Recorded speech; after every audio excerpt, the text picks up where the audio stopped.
Comedian Kunal Kamra को शिवसेना शिंदे गुट का अल्टीमेटम, 48 घंटे में माफी नहीं मांगी तो परिणाम भुगतने को तैयार है। सीएम देवेंद्र फडणवीस ने भी कुणाल कामरा को चेतावनी दी, अपनी हरकत के लिए माफी मांगे या सख्त कानूनी कार्रवाई के लिए तैयार रहे। कुणाल कामरा के माफी मांगने से इनकार करने पर मंत्री गुलाब रघुनाथ पाटिल बोले, माफी नहीं मांगेंगे तो हम अपने अंदाज में उनसे बात करेंगे, शिवसेना उन्हें छोड़ेगी नहीं। कुणाल कामरा पर डिप्टी सीएम एकनाथ शिंदे का पहला रिएक्शन, बोले व्यंग समझते हैं लेकिन एक सीमा होनी चाहिए, ये किसी के खिलाफ बोलने की सुपारी लेने जैसा। कामरा के स्टूडियो में हुई तोड़फोड़ पर शिंदे बोले, शिव सैनिकों ने जो तोड़फोड़ की वो सही नहीं, लेकिन कॉमेडी में एक स्तर बनाए रखना चाहिए।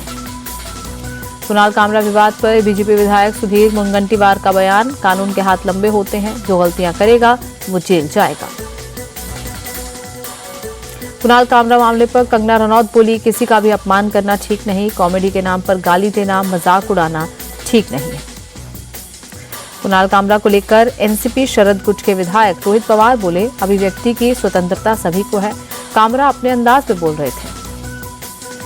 मेरठ के सौरभ मर्डर केस में बड़ा खुलासा, मुस्कान साहिल ने 8 दिन तक किया था मर्डर का रिहर्सल। मुस्कान अपने हाथ से नहीं चला पा रही थी चाकू, हत्या के लिए मुस्कान ने उस्तरा भी खरीदा था, उस्तरे से काटी गई थी सौरभ की गर्दन।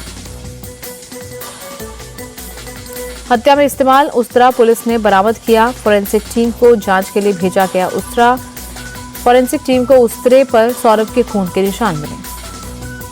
बेटी और मुस्कान को अपने साथ लंदन ले जाना चाहता था सौरभ, बेटी के पासपोर्ट के लिए किया था ऑनलाइन आवेदन, मुस्कान ने सौरभ के साथ लंदन जाने से मना किया। आरोपी साहिल के मोबाइल फोन से बड़ा खुलासा, साहिल के मोबाइल से मुस्कान की स्नैपचैट मिली, स्नैपचैट की 3 फर्जी आईडी मिली, साहिल से उसकी मां बनकर बात कर रही थी। स्नैपचैट की बातों को मुस्कान ने कर दिया था डिलीट, साहिल ने मुस्कान की चैट का स्क्रीनशॉट ले लिया था। दिल्ली विधानसभा में वित्त वर्ष 2025-26 का बजट पेश, सीएम रेखा गुप्ता ने विकसित दिल्ली का बजट के नाम से पेश किया, विधानसभा में मोदी मोदी के नारे लगे। सीएम रेखा गुप्ता ने 1 लाख करोड़ रुपए का बजट पेश किया, बोली है सबका साथ सबका विकास वाला बजट। दिल्ली बजट में महिला सम्मान योजना के लिए 5100 करोड़ का प्रावधान, दिल्ली वालों को अब मिलेगा 10 लाख का स्वास्थ्य बीमा। सीएम रेखा बोली, दिल्ली को ग्लोबल इंफ्रास्ट्रक्चर का हब बनाएंगे, बजट में कनेक्टिविटी सुधार के लिए 1000 करोड़ रुपए का प्रावधान, दिल्ली में 50,000 कैमरे अतिरिक्त लगाए जाएंगे। बजट में अटल कैंटीन के लिए 100 करोड़ रुपए आवंटित, 100 जगहों पर खोली जाएगी अटल कैंटीन। बजट में स्वच्छ जल के लिए 9000 करोड़ का प्रावधान, वाटर टैंकर्स में जीपीएस सिस्टम लगाने के लिए 150 करोड़ रुपए आवंटित। यमुना की सफाई के लिए बजट में 500 करोड़ रुपए का प्रावधान, सीएम बोली, यमुना को साफ करना हमारी पहली प्राथमिकता।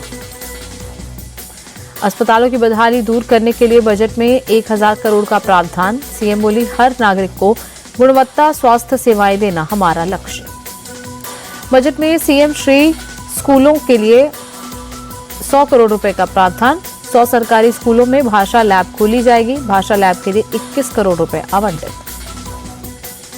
पटना में राबड़ी देवी के आवास के बाहर नीतीश के खिलाफ लगे पोस्टर्स, एनआरसी और वक्फ संशोधन बिल पर घेरा, नीतीश को धोखेबाज बताया।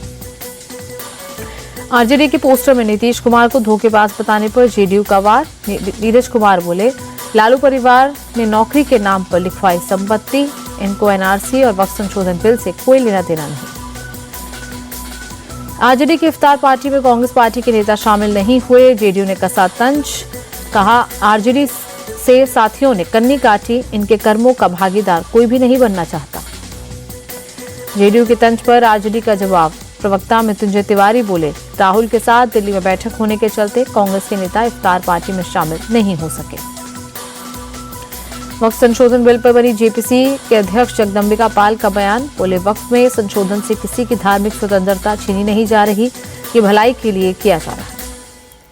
जगदम्बिका पाल बोले, वक्फ बोर्ड एक वैधानिक निकाय है, धार्मिक निकाय नहीं, ओवैसी मुसलमानों को गुमराह कर रहे हैं। गोरखपुर में सीएम योगी ने रैली को संबोधित किया, बोले पहले यूपी में बेटियां असुरक्षित थी, युवाओं के सामने पहचान का संकट था। सीएम बोले, आज यूपी में युवाओं को रोजगार मिल रहा, महिलाएं पूरी तरह सुरक्षित, यूपी आज अग्रणीय राज्य बनकर उभर रहा। संभल में नेजा मेला को लेकर हाई अलर्ट, संवेदनशील इलाकों में एसपी का flag march, 7 company RAF, 5 company PAC तैनात। एसपी सांसद जियाउर रहमान बर्ग की मुश्किलें बढ़ी, संभल में पीडब्ल्यूडी ने सांसद के मकान की पैमाइश की। सांसद के घर के अंदर और बाहर की नपाई की गई, सांसद पर अवैध निर्माण करने का आरोप। उत्तराखंड में अवैध मदरसों पर सख्त कार्रवाई, 136 मदरसे सील, मदरसों को मिलने वाली फंडिंग की होगी जांच। गाजियाबाद में बीजेपी विधायक नंद किशोर गुर्जर प्रदर्शन के दौरान बेहोश, समर्थकों ने अस्पताल में भर्ती कराया। छत्तीसगढ़ की डिप्टी सीएम अरुण साव का बयान, 31 मार्च 2026 तक बस्तर से नक्सलवाद करेंगे खत्म, नक्सली मारे जा रहे और सरेंडर भी कर रहे। जम्मू कश्मीर के हीरानगर में दूसरे दिन भी सेना के जवानों का सर्च ऑपरेशन जारी, आतंकियों की तलाश में चलाया जा रहा अभियान। इंडियाज गॉट टैलेंट मामले में समय रैना को मुंबई साइबर सेल ने फिर पूछताछ के लिए बुलाया, 27 मार्च को हाजिर होने को कहा। बिग बॉस कन्नड़ के 2 कंटेस्टेंट्स की मुश्किलें बढ़ी, विनय गौड़ा और रजत किशन गिरफ्तार, आर्म्स एक्ट के तहत गिरफ्तार हुए। राजस्थान के सीकर में गेहूं प्याज की फसल की आड़ में अफीम की खेती, पुलिस ने 2100 पौधे जब्त किए, एनडीपीसी एक्ट के तहत दर्ज। आईपीएल 2025 के 5वें मुकाबले में आज गुजरात टाइटंस की पंजाब किंग्स से होगी भिड़ंत, अहमदाबाद के नरेंद्र मोदी स्टेडियम में खेला जाएगा मुकाबला।